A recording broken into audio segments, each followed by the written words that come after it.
Clouds opened up, rain pouring from the sky. I'm in the air, trying to flag a ride, but the cabs don't go to my part of town. They just passing me by, not even slowing down. So I'm gonna walk until I ride. I'm gonna keep my head held high. Hello out there, folks, and welcome to another edition of Driftin' and Driftin'. I'm Reverend Billy C. Wirtz, your host, and it is my distinct pleasure and honor today to be with the one and only Shemekia Copeland. How are you doing today? I'm doing the best I can. How are you? Couldn't be any better. If I was any better, there'd have to be a law against it. It's great to be here with you. And we had a little pre-interview, and we just right away it seemed to click. And I've been looking forward to this all week. So thank you for your time. And there's a lot. You're a really interesting. I read the bios and you read the stuff on Wikipedia, and it's like, wow, this is just amazing. And so let me see if I got it right so far. Okay, you were born April 10th, 1979. Yes. In Harlem. Mm-hmm.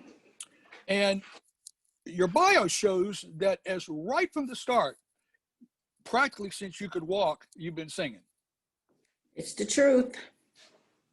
Tell me about the early years, what it was like. What was like the first song you learned how to sing?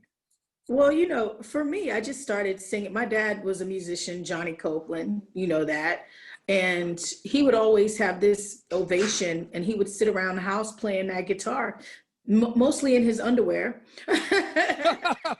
playing that guitar. And so I would just be a little girl listening to him play and sing, and I would join in.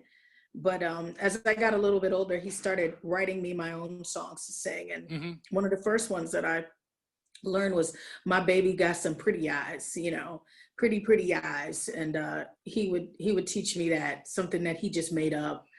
And later on, he started writing me more adult songs. And that's the first one I ever performed on stage, was this song called "Stingy."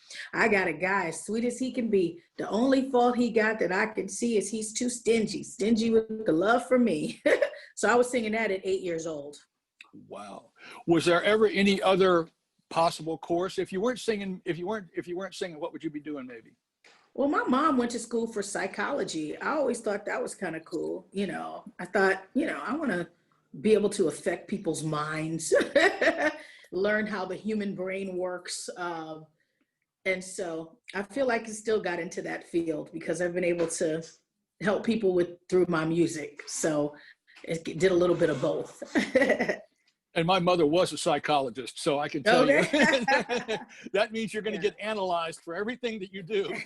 Exactly. So, yes. So reading more, your first really big show in public was at the Cotton Club. Yep. And I sang that song, "Stingy." So take us back there to the Cotton Club. What was that like? How old were you, and what did it feel like?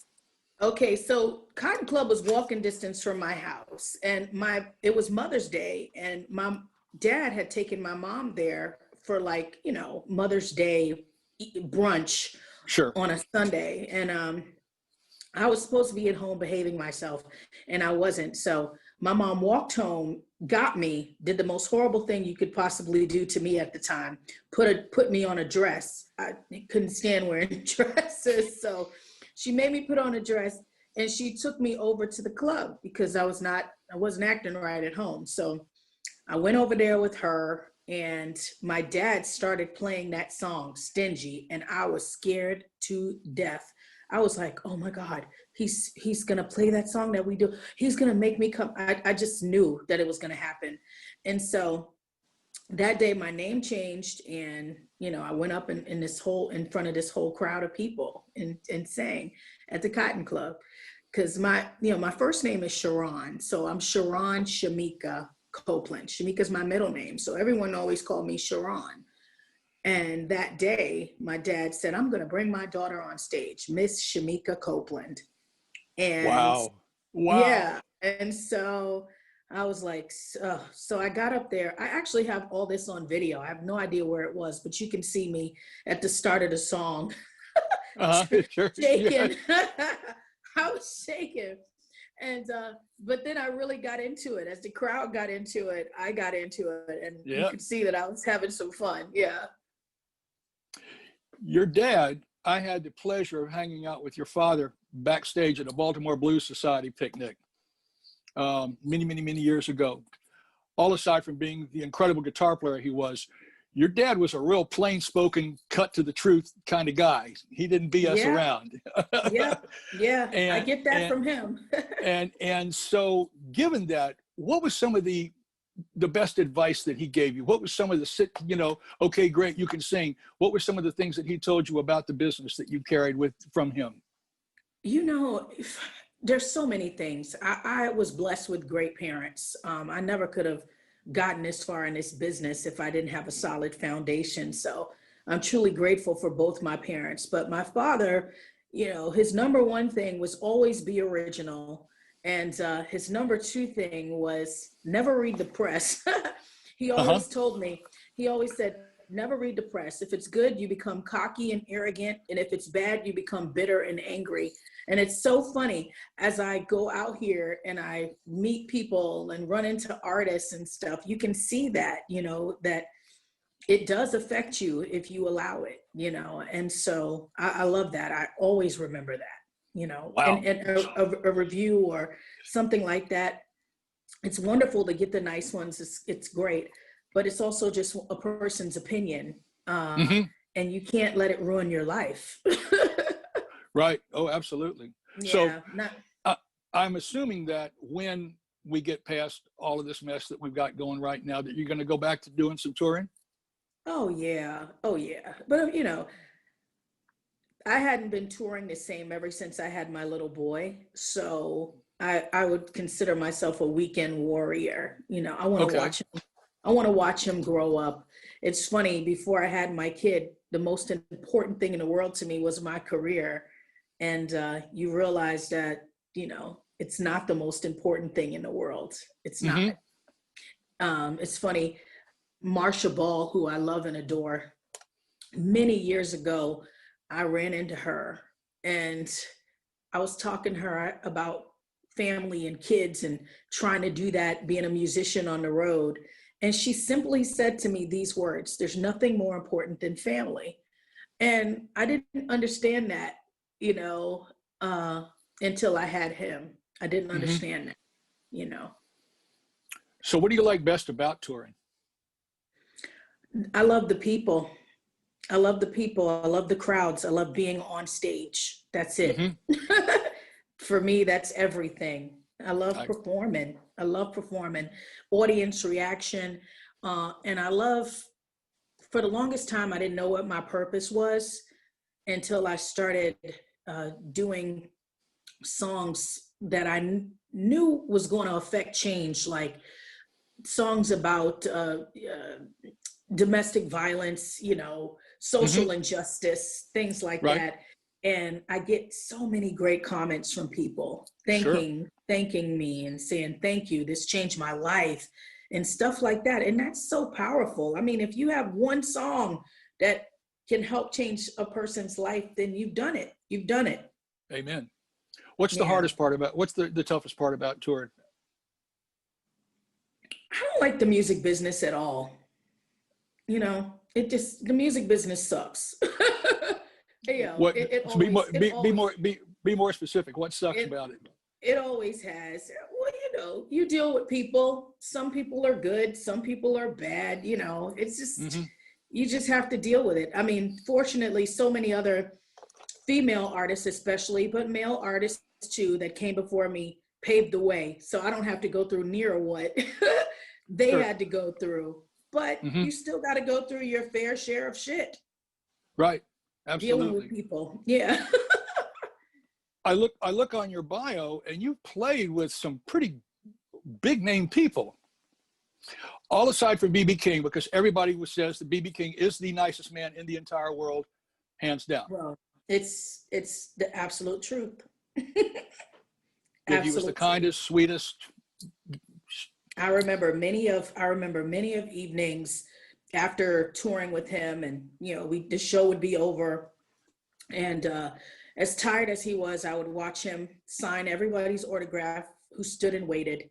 And then even after that, he had time to sit and talk with me and play this obscure music that no one's ever heard before. Right. I mean, I loved him. I'm telling you. I remember doing a recording session with him. This has been, oh gosh, I have no concept of time, but a while ago. And after the session, he invited us all over to his house. And I'm sitting there in B.B. King's house, and he's got all this music and all these videos because he's such a fan. I don't know how he has time to even ever watch anything because he was always on the road. But the most impressive thing was on the wall, he had pictures of him with every sitting president since Ford and the Pope. I said, it was just incredible. It was incredible. So I'm grateful. I got to ask from a fan's point of view, aside from BB, of the really big name people, who's been a lot of fun to work with? I mean, who have you like gone, oh my God, I can't believe it. And they've just been like so much fun to be around and play with. Well, somebody says because I'm an Aries, I love soaking up information from people. So those are the folks that I love being around. BB was like that. Taj is like that. Taj Mahal, like, if you can get him sitting down and get him talking, you can learn so much. So I love that about Taj. And Robert Cray. There's just so many of these guys that I just get a chance to sit and talk with, and I'm so grateful for it because I'm learning and I'm taking away everything that I can take. So that for me is the fun part. I mean, I'm a little old lady. I mean, I might as well be 90 years old at heart, because that's fun for me, soaking up all that information. Little Milton was like that. Oh my God, I sat and had some of the best conversations with him. So real quick, do you remember when you and I met? I don't. When did we meet the first time we met? No, the first time we met, we played at a theme park in New Jersey. Oh, remember they had all the animals running wild, and you had never met me before, and I was dressed head to toe like leopard skin, and you're kind of like holding the door. You're going, oh, hi, good to meet you. I remember we had that. to go get paid. Yeah, I remember that. Yes, I do. That was a crazy gig. Oh, that's one of those that you go, stays when you're sitting late at night talking about wacko gigs. I was right at the beginning of my career too, so I was. You were a child. Like, what the fudge is this? So speaking of gigs and how we roll along, tell us about how you got hooked up with the Blues Cruise and what this has meant to you career-wise. Well, gosh, I've been doing the Blues Cruise I think it was like the second time Roger started it back up again. And I don't remember what year that was. Like I said, I have no concept of time, but I remember the boat was not the fancy boats that we go on now. I don't think that it even had a stabilizer. It was just it was first year out. It was the first year out in a while. It was. But we had so much fun. Everybody was so excited to be there. And I thought, this is awesome. And ever since I've been going on, every few years I go on the Blues Cruise and I look forward to it. And you see all the same faces and you look for faces that you don't see, that you hadn't seen, so it's a lot of fun. One of the highlights of the Blues Cruise for me, and I've talked to Tommy Castro about this, was you were doing a jam. And you and Mike Finnegan decided you were going to You're Going to Make Me Cry by O.B. Wright. Oh, I remember that. Wow. And everybody kind of went, okay, let's see that. And you all absolutely tore it up. The place was screaming when you got through. That was unbelievable. Finnegan is just amazing. I love him. Isn't he? So much. Yeah. He looks like a gym coach, Yeah, I would sing with him any day of the week, man. Oh, and he's just, and then his, all the way. So, I mean, is there any one, aside from that, are there any other moments that when you think of the Blues Cruise that you just stop and go, Well, I remember later on, not the first one. I think it might have been the second one that I went on. I had my grandma Jessie with me. She's not with us anymore. My grandma had so much fun. And Ronnie Brooks was on that cruise, and Bernard Allison. And, you know, we were all up there, second generation, you know, siblings of the blues. And we had an absolute ball.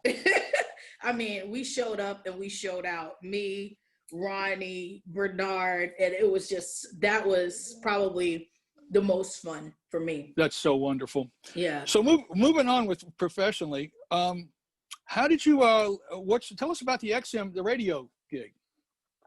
You know, before Sirius and XM merged, I had a show on Saturdays on Sirius XM that I did for a while. And then they merged, and all the shows, the separate shows that they were doing, because I had a show, other folks had shows, and then they just went away. And so I think it was, because I've been doing it for a year and a half now, maybe a year and a half. And anyway, they called me up and asked if I'd want to do a radio show. And I was like, oh man, that would be great, because I wasn't on tour as often anyway. And when I am on tour, it travels with me, so I can take it everywhere I go. And I really, I was so excited about doing it. I have so much fun, and it's great. I get to listen to great music all day. Sure, Absolutely. Yeah. When you get up there on stage, what are like maybe 2 or 3 of your favorite songs to sing? Either yours, covered, whatever, but you can always go to them, and they always just. You know, that is so hard. That's a hard question, because I like to feel the audience out and see what they want to hear. So they're different songs at different times. You know, you got to pull them out, you know, for how you feel the crowd out. But, you know, there's some songs that the audience won't let me get away with not doing. And Ghetto Child is one of them. Right. I've been doing that song for 30 some odd years, and people are like, you got to do Ghetto Child. So that's one of them. At 2 a.m. is another one that I can't ever stop doing. And here, what about a love song?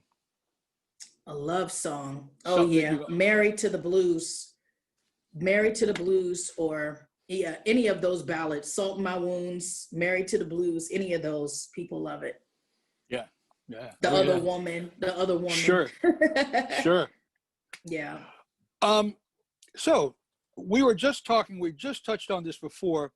You think that the boundaries of race, gender, and other things are getting better in the business? Do you think the walls are getting knocked down? Is there still a ways to go? In this current climate, it's just so hard to tell. When I come out, okay, here's what I think. I think that here on social media recently, people are finding out that there are a lot of fans that like the music, but not necessarily the people that make it. And finding that out here recently has just made a lot of people sad in this business, and I see it happening all the time. And it's just heartbreaking, but I don't know. Just when you think things have gotten better, there's been this horrible shift, and I don't know. You know, I don't know. I just don't know anymore. Well, that takes. Pray a lot. I do pray a lot. You know, because I take people for who and what they are. You know, right. And I just wish everyone would do that. Great. That kind of takes me to my next place, in that I was listening to Walk Till I Ride. Yeah. And I'm hearing, we talked about this, you know, I'm a major gospel fan, and I'm hearing staple singers right, left, and center on that. And I'm going, you know, great to hear that, you know, kind of respect yourself, that, you know, that socio, whatever you want to call it, gospel, secular gospel, you know, where the message is through without being too preachy. Does that make sense? Yeah. Yes. And you're nailing that. Do you see that with future projects continuing to do more of that kind of material? Absolutely. Mavis is one of my favorite artists of all time. You know, she's just brilliant, really. Her voice and how she can move people, you know, I sometimes feel like singers think that if you sing a whole lot of notes, that's what makes you great. No, what makes you great is if you can move people to tears. That's what makes you great, you know? And Mavis, if she moans or groans or just, you know, hums, she can give me chicken skin and make me cry. And I absolutely love that. So, and I do love message songs. For me, they've become more and more important as the days go on, and more important to me in my career. You know, I want to have something to say, you know. Sure. Yeah. Who are some of the other artists, maybe long gone, but that still bring you to tears? It can be jazz, gospel, you know, country, whatever, but Sam Cooke, Ray Charles, Otis Redding, Harvey Canton. Harvey Canton was one of my favorite singers, and his father, who was also a great singer. Gosh, there's so many. Oh my goodness. These are from the Canton, you're talking about from the Canton Spirituals, the gospel from group. The Canton Spirituals, right? Yeah, Harvey Canton. Yeah. yeah. Mississippi Poor Boy still does me. Oh, you know. Boy. Oh, that song right there. Yeah.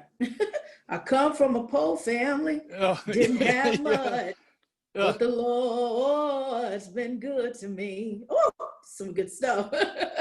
Yeah. So yeah, there's so many artists for me. You know, I listen to Aretha. She does it to me all the time. As good to me as I am to you. Whoo, forget it. Right. That's such a great song. So if you're going to be teaching your young one and your young one's friends about the blues, who would be some of the women blues singers, classic blues singers before you that you would say, go listen to a couple of her records? I would play Memphis Minnie. I would play right I would play Big Maybelle. Yes. Yes. Oh yeah, Big Mama Thornton. Okay. Definitely Ma Rainey, Bessie Smith, because they need to know where it started. Just recently, I was playing some of my friends Lucille Bogan. Were you playing Shave 'Em Dry? Yeah, because the nasty one. They were telling me that, you know, they heard Denise LaSalle or, you know, Millie Jackson, and it was raunchy, and I was like, they had nothing on Lucille Bogan. You want to hear raunchy? You want to hear raunchy? Here's raunchy. But I would just want to do my best to educate him on all the great women, and then of course, I mean, for me, closest to me, Ruth Brown, who I adored. She literally gave me the clothes off her back. First Blues Music Awards I went to, I was wearing Ruth Brown's clothes because I didn't have anything to wear. My father had died. I had no money. I was broke, and I was just down where she lived at the time. And we were just talking, and she just went right into her closet and said, here, you can have this. She gave me all kinds of stuff. It was amazing. And Ruth then, Brown. Of course, Ruth Brown. Yeah. Ruth Brown. Yeah. And I know. Yeah. And he told me when she was broke and had no money and she came to New York, my dad, you know, picked her up from the airport and brought her a cheeseburger. And she said it was the best cheeseburger she ever had in her life. So, you know, she just loved me and was so kind to me. She and I did a song together called "You Could Tell Your Man Is Lying If You See Him Move His Lips." And so I was so grateful that I got a chance to work with her. And then of course, Coco. I mean, Coco called me all the time to check on me, see how I was doing, made sure that I was okay in this business. She was scared for me, I think, especially once I came here to Chicago, and she wanted to make sure I was okay. And I'm so grateful to her for that. Yeah. She took care of me. We all need mentors, you know? Yeah. Yeah. Yeah. Leon still calls me a couple of times a week to make sure I'm doing okay. Oh, that's You know, wonderful. he and Well, I you friended say up as hi. I You will. say hi for me. You tell him hi for me. He's, you know, once again, the Blues Cruise comes into your life, and it gives you a chance to meet and hang out with people that you otherwise wouldn't.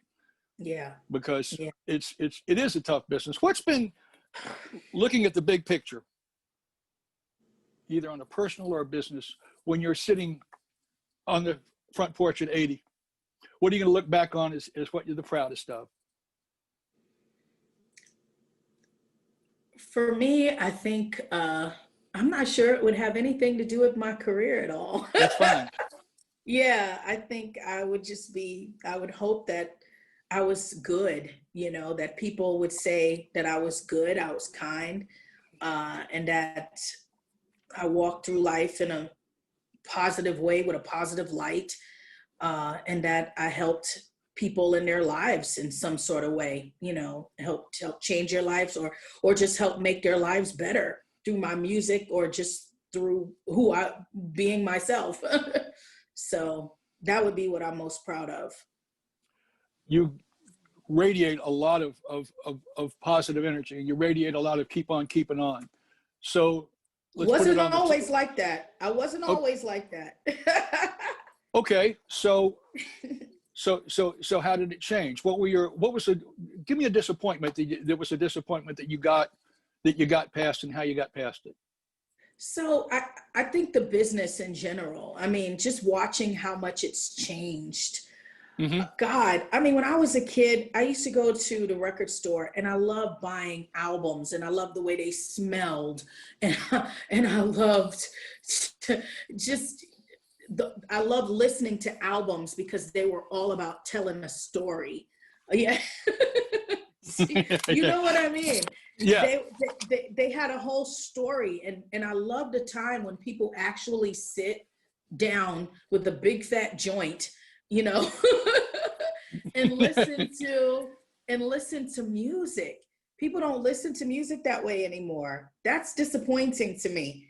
That's disappointing. Because it's like now you can't make a record that has more than 40 minutes of content because no one's going to listen to it. No one's going to pay attention to it.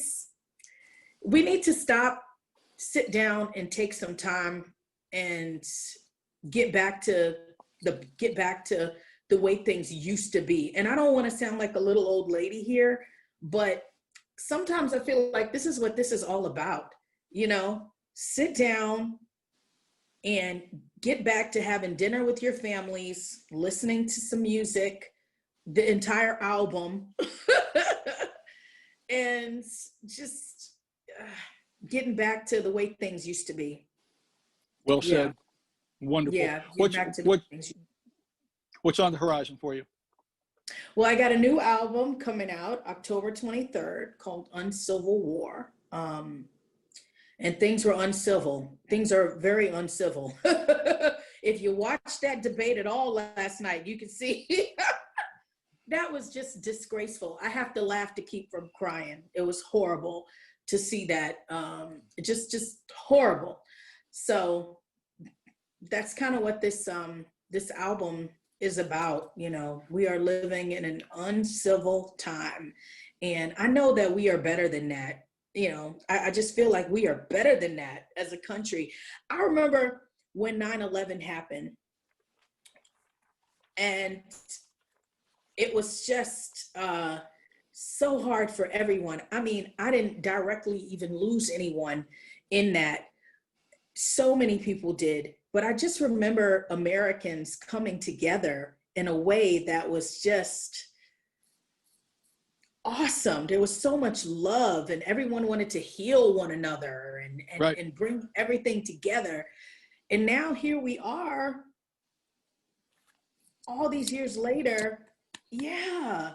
And it's like, yeah, it's disheartening. It's disheartening. So anyway, I don't know how I got on that. I'm supposed to be talking about my record, but that's kind of how it is. And then that song, Walk Until You Ride, that's what it's all about. I'm going to walk until I ride and keep my head held high. Amen. Amen. Yeah. Listen, thank you. Would you, you feel like sing a little something for the folks? I should sing that.